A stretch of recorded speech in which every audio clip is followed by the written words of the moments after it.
The string quartet had been playing Ravel for the better part of an hour when Calum Drace set his champagne flute down, and in the grand Mayfair ballroom of the Fairmont Royal York, the three people nearest to him went very quiet. He hadn't raised his voice, he hadn't moved from his chair, but the two men stationed near the corridor, both in charcoal suits that were too perfectly fitted for waitstaff and too still for guests, had gone rigid the instant the crystal touched the table. Simone Audette, the Horizon Health Gala's head of fundraising, and a woman who had spent 15 years managing the largest egos in Ontario medicine, looked across the room, read something in the quality of Calum Drace's stillness, and quietly redirected herself toward the bar. Reva Holst didn't see any of it. She was focused entirely on breathing, on keeping her wine glass level, on the way her fingers wanted to tremble and the specific act of will required to prevent them. Derek Haas was standing 20 feet away, and he was smiling at her. 7 months earlier, Reva had been halfway through a double shift in the paediatric oncology ward at St. Michael's, when the man who now owned 38% of the hospital's research endowment had walked in without an appointment and informed the charge nurse he needed 5 minutes with the floor team.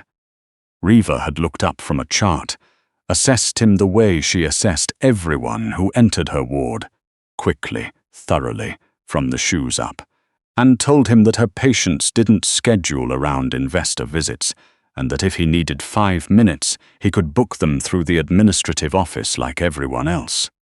No one had told Calum Drace to book an appointment in recent memory. He had looked at her for a long moment.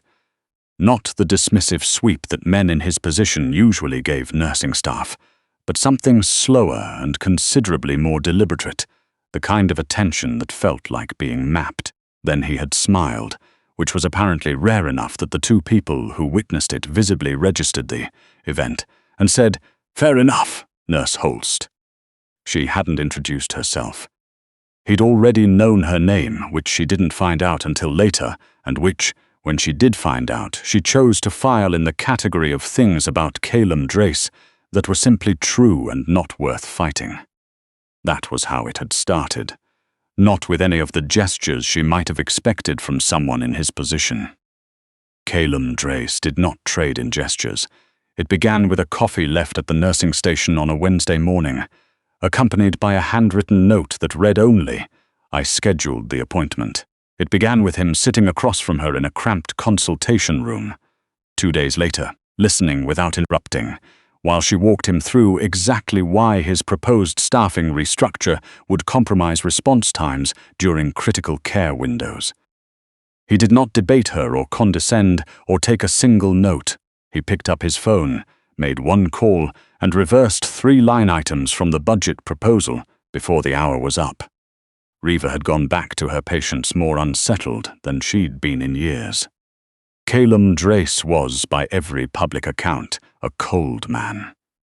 The financial press called him methodical to the point of discomfort. The boards of the hospitals and research facilities he had acquired called him ruthless when the microphones were switched off. He ran Drace Capital with an iron precision that made competitors nervous, even in stable markets, and he had a reputation, quiet, specific, widely understood, for knowing things about people that those people had not disclosed. She had seen the version of him that rooms full of professionals feared. She had sat beside him at enough boardroom tables to understand the mechanism of it, the quality of his attention when it sharpened. The way he asked questions that were not really questions, the particular silence that followed when he was about to take something apart. She had watched him dismantle a CFO's years of quietly fraudulent reporting, using 8 sentences and no raised voice, and she had understood sitting there that the men across the table from him had not simply been defeated. They had been made to understand in real time the precise geometry of how they had miscalculated. But Reva Holst was a pediatric nurse who had learned early that the most important things about a person were visible in the spaces between what they performed and what they actually did. She had seen what the press had not. She had seen Calum's hand move to the small of her back before she'd consciously registered an uncomfortable situation. She had seen the way he listened to her, not performing attention, but tracking everything, filing it, working with it. She had watched the controlled precision in his face become something else entirely in unguarded moments, and she had understood that very few people were ever permitted to see it. She was not unaware of who he was in full. She had read the financial investigations, the careful implications in the longer journalism pieces about how Drace Capital operated in grey markets, the rumours she could neither confirm nor dismiss. She had looked at all of it and made her decision with her eyes open, which was the only way she knew how to make any decision that mattered. Tonight was the annual Horizon Health Gala, the largest medical fundraising event in Ontario. Black tie, live auction, 300 guests from across the province's hospital and research networks. Reva was there as Calum's guest, in a deep green gown that still felt slightly too expensive for someone who checked sale prices on instinct, and she had been managing perfectly well until 23 minutes ago, when Derek Haas had walked through the ballroom's main entrance. She had known Derek's patterns better than he knew she did. He was wearing a new suit. She clocked that immediately, because 2 years with someone teaches you their anxiety tells whether you intend to learn them or not, and Derek bought new clothes when his internal sense of status was under pressure and he needed his exterior to compensate. He was with a group of administrators she didn't recognize, his voice carrying half a register too loud in the way it always did when he was performing confidence for an audience. He hadn't looked her way yet. He would. She had told Calum about Derek 5 months ago, which was earlier than she'd intended. It had come out sideways, the way things do. She'd been trying to explain her savings situation without actually explaining it, and somewhere in the managed version of the story, she had simply stopped managing and told the truth instead. Derek Haas had been her boyfriend for 2 years. A hospital administrator with a sharp political intelligence and a talent for identifying what people needed to hear. He had worked his way into the role of her professional advocate, her collaborator, her champion inside an institution where those things mattered. Over 18 months, he had done something she hadn't fully recognized until it was already complete. Reva had spent 3 years developing a paediatric care response protocol, a set of clinical procedures for rapid risk stratification of vulnerable children in the first 48 hours post-admission. The preliminary data was significant. It was the most important work she had produced in 7 years of nursing, and she had been preparing it for peer review submission. Derek had offered to manage the administrative process. He understood the paperwork, the submission channels, the institutional politics around authorship and intellectual property. She could focus on the clinical work, he said. He would handle the rest. She had signed where he guided her to sign. She had trusted him completely. The PCAR protocol had been published 6 months later under Derek Haas's sole authorship, presented at a regional conference, cited in 2 subsequent research papers. Reva Holst appeared in none of the documentation. When she confronted him, Derek had explained, carefully, with the particular patience of someone who knows the structural advantage is entirely theirs, that she had signed the authorship transfer herself, that any dispute would require legal proceedings she couldn't fund, that making noise would only draw attention to the fact that she had been careless with documents, and that the professional reputational cost of that would fall on her, not on him. She had gone quiet. She had gone back to her patients and her work, and rebuilt herself out of what remained, which turned out to be considerable. She had not known at the time that she had also quietly filed a complaint with the hospital's internal ethics committee, which was dismissed 14 months later on procedural grounds. She had not known, when she finally told Calum the story at a restaurant on King Street West, what she was watching in his face as he listened. She had described it as grief later. The thing in his face that night, she had thought he was responding to her. She understood now that he had been doing something else entirely. Derek saw her at the 7 o'clock mark. She watched it happen across the ballroom. The instant his scanning gaze caught and held, The brief cognitive reset as he processed the dress, the table, the company she was keeping, the flash of something territorial and off-balance in his expression before the social mask reasserted itself. He started toward them. Reva set her wineglass down and straightened her spine by the precise amount required. Derek Haas was 36, and he had the specific confidence of someone who had never genuinely been held accountable for anything. He crossed the room with the easy assurance of a man who had always found his way to the right tables in the right rooms, and he smiled at Calum with the reflex warmth of someone who assessed net worth in the first 3 seconds and calibrated accordingly. "Reva," he said her name like a territorial marker, "didn't expect you here." "Derek," she kept her voice entirely flat. He glanced at Calum with a look that was technically polite and functionally a dismissal. "And you're—" "I know who you are, Mr. Haas," Calum said. A fractional beat.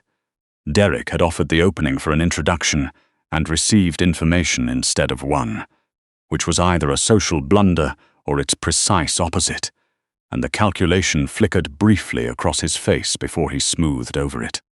Good to have recognition. He turned back to Reva, and the warmth in his face thinned slightly into something more specific.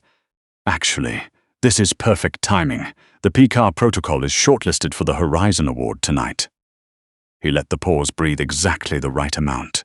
"After everything we worked through on that project, I thought you'd want to know." The words were a masterwork of precision. The possessive my absorbed into, we worked through, just collaborative enough to seem generous, not enough to concede anything, constructed perfectly for the ambient ears of a fundraising gala. Reva felt the familiar cold move through her chest.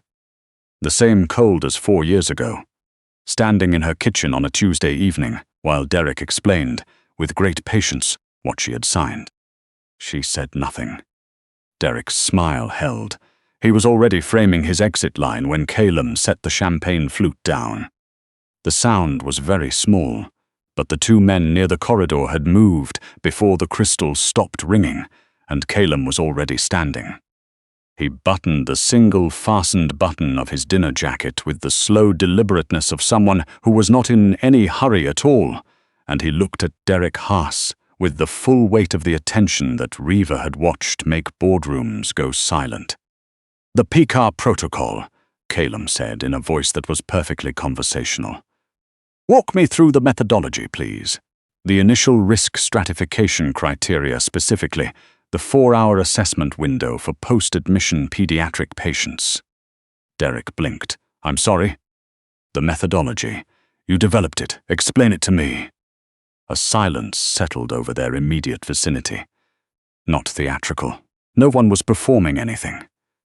But the guests at the nearest table had stopped their own conversation with the unconscious instinct of people who have registered a change in atmospheric pressure and cannot yet identify the source. "It's a fairly complex clinical framework," Derek said, with the careful smile of someone who needs time. "This isn't really the setting for a technical breakdown." "I have time," Calum said pleasantly. What Reva watched happen in Derek Haas's face over the next 4 seconds was something she would think about for a long time afterward. She had spent 7 years reading the faces of patients in distress, tracking the micro-signals of systems under pressure, the involuntary tells that preceded a serious change in status. She watched Derek's eyes tighten at the corners. She watched the timing of his next breath slip by half a second. She watched the exact moment when the social calculation in his face shifted from managing an awkward guest to something that recognized, with a cold and terrible clarity, what kind of room he had walked into. Derek Haas could not explain the methodology. He had published a protocol he could not explain, in a room full of Ontario's medical establishment, across a table from a man who already knew that and was waiting in total stillness to see how far the lie would travel. "You're a little out of your depth here," Derek said, with a smile that had lost its architecture entirely. "This is clinical territory. Nurse Holst has explained the framework to me in considerable detail," Calum agreed, completely without inflection. "Multiple times, actually. She's extraordinarily precise about the clinical reasoning behind each decision point. He tilted his head by perhaps 2 degrees. Are you familiar with the University of British Columbia's Research Ethics Board, Mr. Haas? Every last trace of warmth evacuated Derek's face at once. Calum continued in exactly the same tone. They've been conducting an authorship dispute review since March. Anonymously submitted. The review has included electronic document metadata analysis, original draft timestamps, internal email correspondence, and a detailed examination of the signature sequence on the IP transfer documentation. He paused for exactly 1 beat. Their preliminary finding as of 10 days ago is that the authorship transfer document contains irregularities consistent with insertion of content after initial signing. That's Derek stopped. His throat moved. The review is expected to conclude within 45 days, Calum said.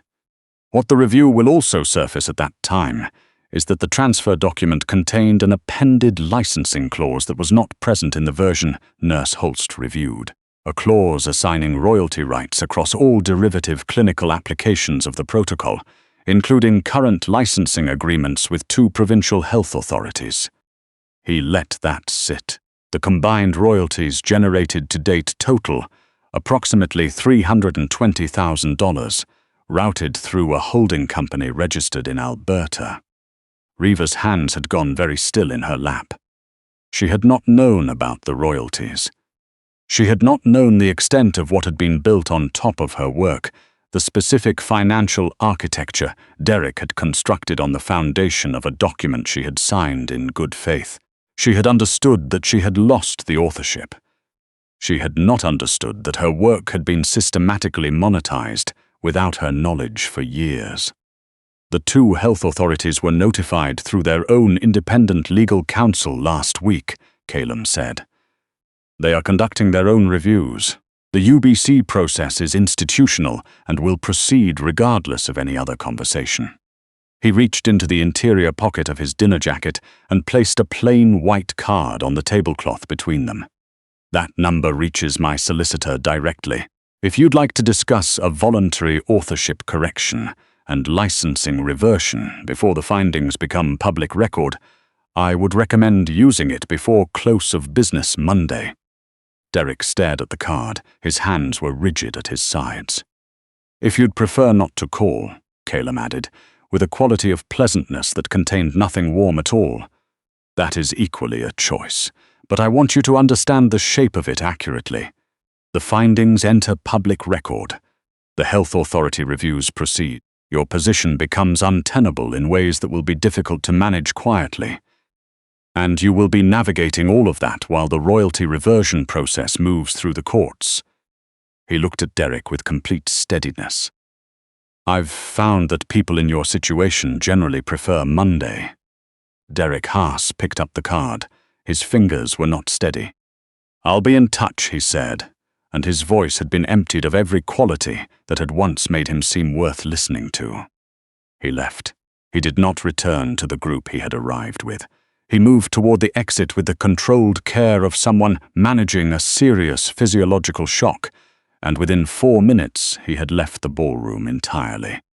The nearest table resumed its conversation. The quartet near the east wing shifted to something softer. Calum sat back down beside Reva. For a moment, neither of them spoke. Her hands were trembling, not from fear, but from the specific physical response to discovering that something you had reclassified as permanent loss was not in fact lost, that it had been retrievable the entire time, that someone had been quietly retrieving it for months while she carried the weight of believing otherwise. You knew, she said. Her voice was very low. You've known for months. 4 months, Calum said. My team identified the metadata irregularity in the original transfer document within a week of your telling me about it. She looked at him, and you said nothing. The case needed to be built correctly, through proper institutional channels, in a way that would hold under scrutiny and that could not be attributed to private pressure. He met her eyes. I also found the internal ethics complaint you filed 14 months before we met, the one that was dismissed on procedural grounds. He paused. "I picked up from where you left off. The work was already yours. The process needed to catch up to that fact."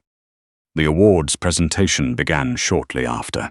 The PCAR protocol was announced as shortlisted for the Horizon Award, and then the presenter noted, with rehearsed smoothness, that the committee had received an authorship dispute submission from UBC's Research Ethics Board, requesting the award be deferred pending institutional review.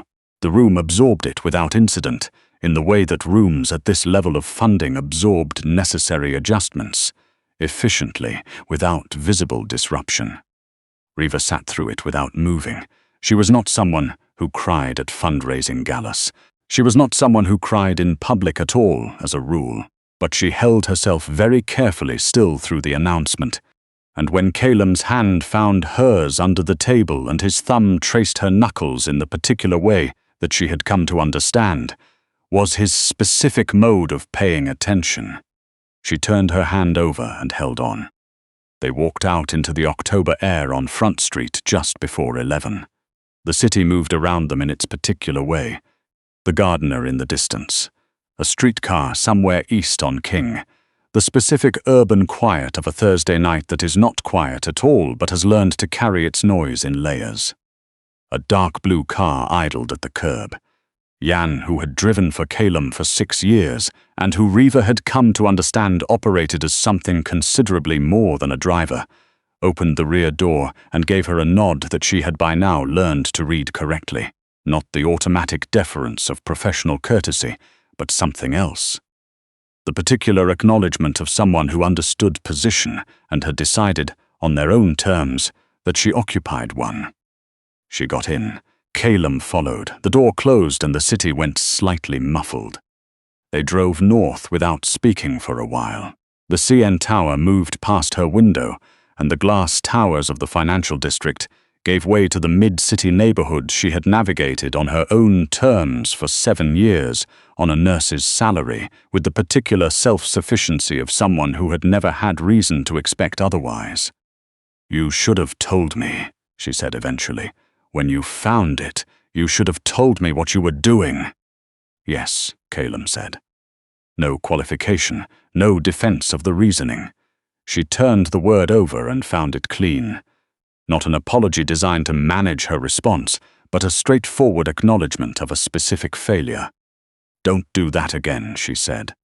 "I won't." She looked at his profile in the moving light from the street. She thought about the day she had told him, at a restaurant on King Street, about Derek, the way she'd stopped managing the story halfway through and simply said what was true. The way Calem had held her hand across the table for a long moment after, his thumb on her knuckles, saying nothing. She had read it as processing at the time, as the careful response of a man who didn't speak before he understood something fully. She understood now what the silence had actually been. "You were already working on it by the time we left that restaurant," she said. He glanced at her by the following morning. Reva Holst had grown up in Sudbury and moved to Toronto at 22 with 2 suitcases and the specific kind of ambition that doesn't announce itself, the kind that lives entirely in the quality of the work. She had spent 7 years learning that institutions were not designed to protect people like her, that the machinery of professional life rewarded the people who understood how to use administrative processes as instruments, and that being good at the work was necessary, but not on its own sufficient. She had trusted someone with the most important thing she'd built, and she had paid for that trust in the particular currency of erasure. She was not erased. She had never been erased. She had simply been in the wrong room for a few years, surrounded by people who had mistaken her patience for absence, her quietness for weakness, her trust for naivety. She had filed the ethics complaint herself, alone, with no resources and no expectation of success, because it was the right thing to do even when the right thing accomplished nothing. It had not accomplished nothing. It had built half the evidentiary foundation that UBC was now working from. "My protocol," she said quietly. It was not a question. "Your protocol," Calem said, equally quiet, equally without doubt. Outside, Bloor Street rolled past her window. The October night was doing what Toronto autumn always did. That particular crispness off Lake Ontario that smelled like wood smoke and cold water, and the stubborn persistence of a city that had decided long ago not to apologize for its winters. Reva had stopped apologizing for hard things years before she met Calum Drace.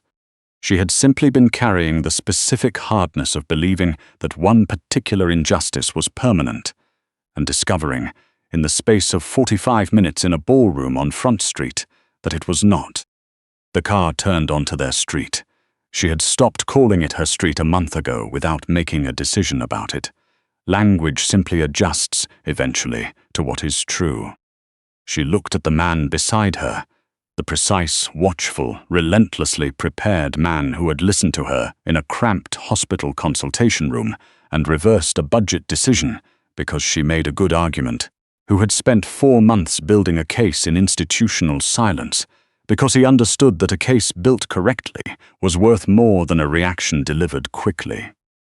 Who had learned, somewhere in 7 months of paying close attention, exactly how she worked and what she needed and the specific ways in which those two things were not always obvious. She reached over and took his hand. The car stopped. Outside, the street was quiet in the particular way of a residential block late on a Thursday.